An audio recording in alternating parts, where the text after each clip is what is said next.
Welcome back. We are here with Lauren, who is a speech and language pathologist. Lauren, how are you doing today? Doing well. Glad to be here. Yes, I'm glad to have you on.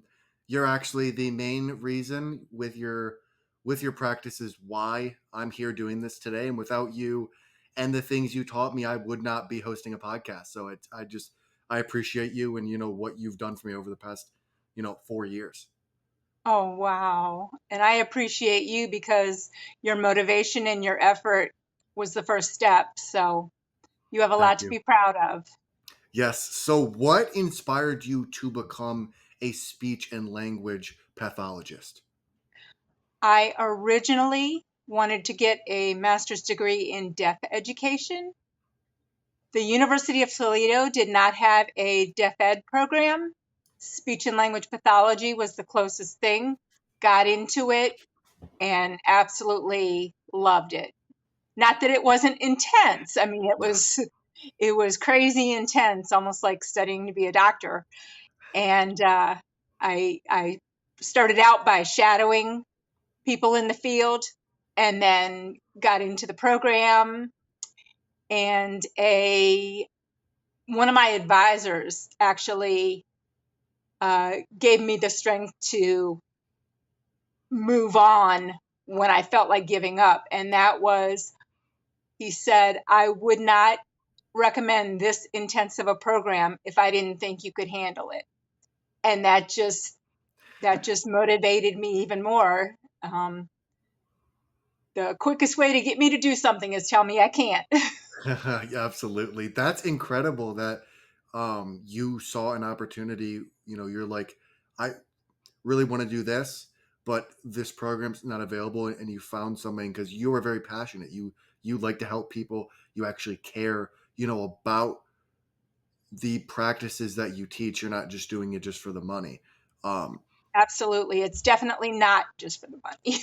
Absolutely. money And is money is low on the list. and what are some practices people can start putting into place today to start to improve their stutter? Looking at yourself in the mirror and knowing with confidence that you have important things to say, and to not let any fears or apprehensions get in the way of that message.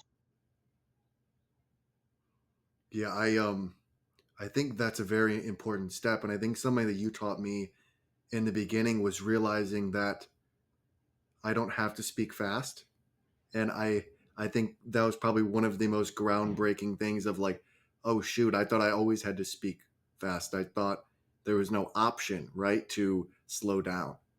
To be able to get your message in.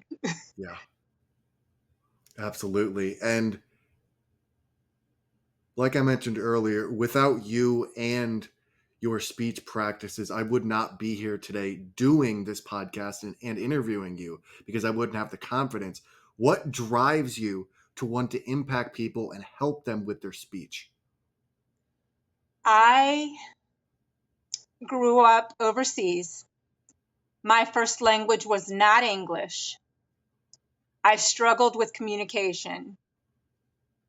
And looking back now, I can see the reason why I have such an empathetic perspective, because I don't want my clients to go through what I went through as a child. I love that, and I love coming from that place of inspiration. Like I said before, people can feel it. Like people can tell that you actually care. It's not just something that you read in a textbook. It's something that you actually dealt with. So then you can start to relate with your clients that are actually struggling and that are going through those problems because you were there in that chair once before, just like they are now. And I think Absolutely. it's exciting to see. And how do you how do you think people that think they're stuck with a stutter or a lisp forever get over that limiting belief? Don't listen to the tapes in your head that tell you you can't speak, you can't communicate, you're unable to give an important message. erase those tapes right now. And I know it takes time, it takes effort, it takes courage to be able to do that, to erase the tapes that you've played in your head Yeah. your entire lifetime. And do you think stuttering is always a speech issue, or do you think it could be linked to something else? I will tell you a personal story. My uncle, my mom's brother, he's in his 60s now, and he stutters. He didn't stutter until my uncle, who was 8 years old in the hospital, dying from a kidney infection, uh, until that happened. So I think there are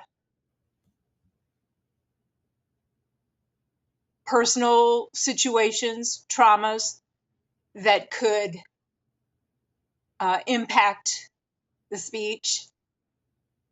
And especially if you're not surrounded by a supportive environment. If you have someone who's always, what are you saying? What was that? What was that? Why do you talk like that? What is that for? That that shuts a person down quicker than anything. Yeah, And so being around the supportive environment, and also having people around you who are patient with communication and not so focused on getting their message across that they miss compassion and understanding and respect for your dignity and your communicative efforts. yeah, I think that's critical. I agree completely, and I think um, coming from a place of actually struggling with it, that just kind of continues to send you in that cycle of anxiety, and then worrying about speaking, and then anxiety, and you never start to climb out of that hole of Right. actually building, like you said earlier, building the confidence to actually know that you don't have to stutter, and then enforcing the practices on top of that. Exactly. Yeah, so I think that's really important, is having that supportive role. And if you could sit down with parents when they first learn that their child has a speech impediment, what would your advice be to them at the beginning of that journey? Love that child regardless of how long it takes them to interact, to say your name, to interact with other children, as long there is no time limit.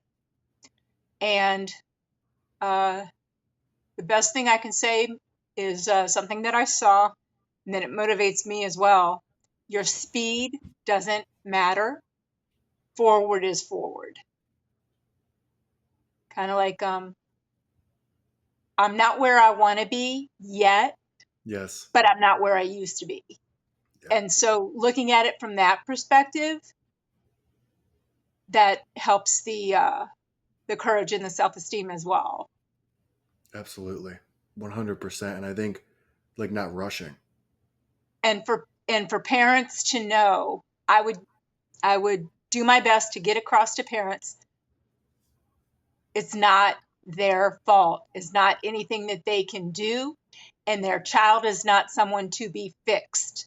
Their child is a beautiful and precious child of God, and you love them through, and there are experiences and opportunities that they can have that they would not have if they did not have the communication disorder.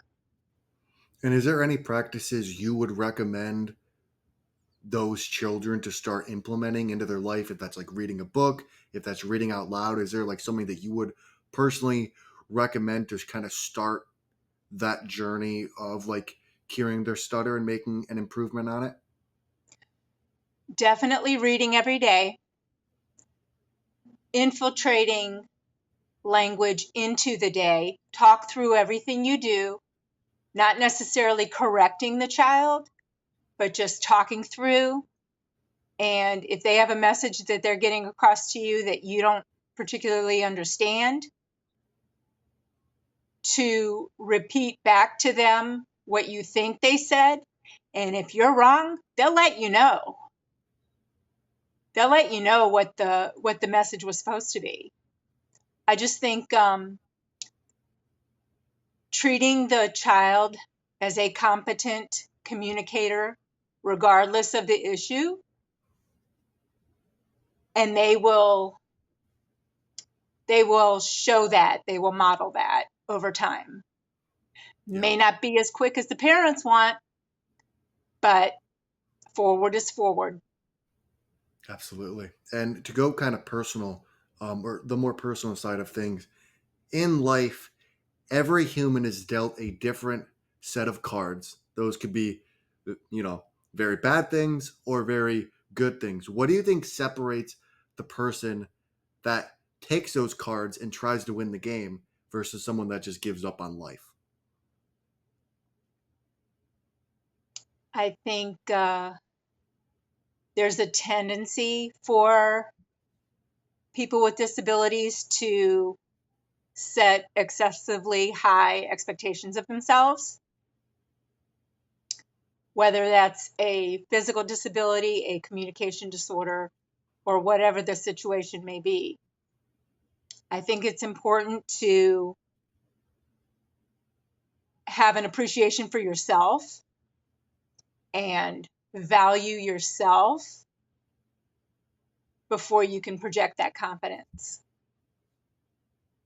And as far as the personal side of communication disorders for me in particular, my family.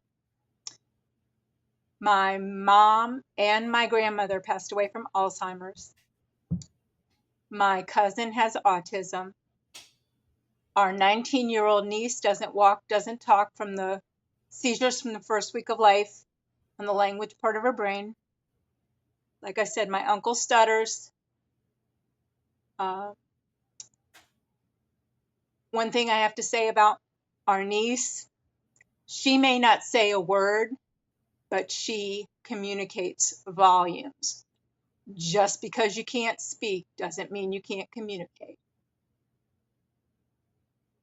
I like And that. that's where I think my motivation is too, to not give up, because I feel like I can help my family. Yeah. I sent my sister a communication book for my mom. And now the tough part about that was I was seeing the daughter side of Alzheimer's, but also seeing the clinician side. So I couldn't, I knew what was coming down the pike for my Yeah. mom and couldn't protect my family from it. But I had to realize that wasn't my responsibility. My responsibility was to love her through it. And that is the same thing with any disability, any communication disorder, any kind of card that you're dealt. If you can love yourself and love your family member through it, your friend through it, and they realize that there's going to be that unconditional acceptance, that will help to stabilize the process as well. Yes. I think leading with love and leading with that, just even them knowing that you care is a big, I think, a big thing. Um, you also mentioned God, and you are very religious. Why is having a relationship with Jesus so important to you? He is the reason I have life. I'm here for a purpose. I'm here for his plan, to see, to hear, to speak, to move, to walk, the way he does. To be an example of the love of Jesus, the unconditional acceptance of Jesus, and we are made in his image.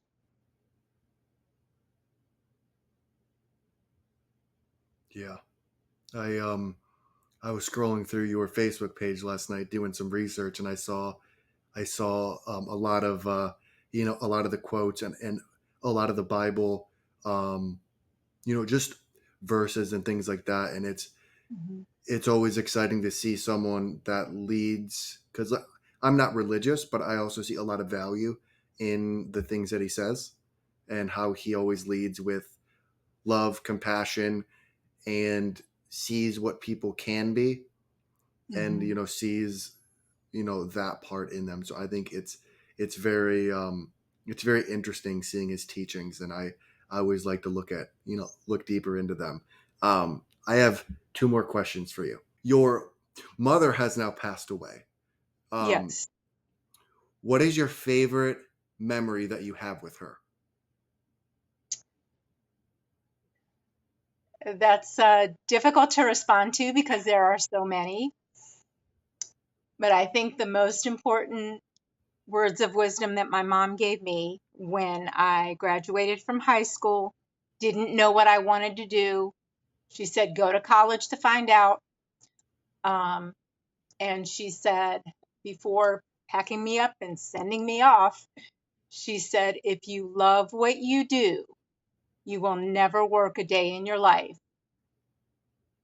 because your work is your passion. And you can feel that 100%. When when people see what you're doing and how you move and how you care. I mean, I think I'm a huge testament to that, of the Absolutely. things the things you do. So I love that. And I have one more question for you. Okay. If you could have dinner with two people, one person from the past and one person from the present, who would it be and why? From the past, Helen Keller. She's been my role model for practically my whole life. Her and also Anne Frank. Uh, and I just think I would have a lot to learn from her. And from the present,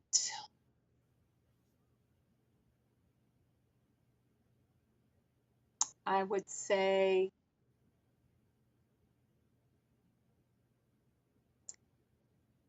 that's that's a tough one too. From the present, I would say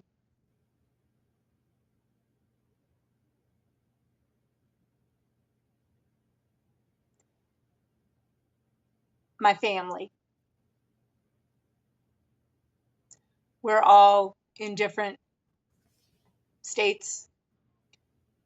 Um, my dad and my sister are in Tennessee. My mom's resting place is in Tennessee. My brother's in North Carolina, and I'm here. Uh, but we're we're supposed to be where we're meant to be. I like that. Well, Lauren, that's all the questions I have for you. How can people find you, and what is one thing you want to leave people with? Um, Obviously, as you know, I'm on Facebook, Yes. and I also have a work email and a private email that I can provide upon request. And what I want to leave with all your listeners is communication is not an overnight process. And the most important person that you need to be patient with is yourself. It's beautiful. I agree completely. Well, Lauren, thank you so much for coming on, and I appreciate you taking your time to share your knowledge. So thank you. Thank you so much. Anytime.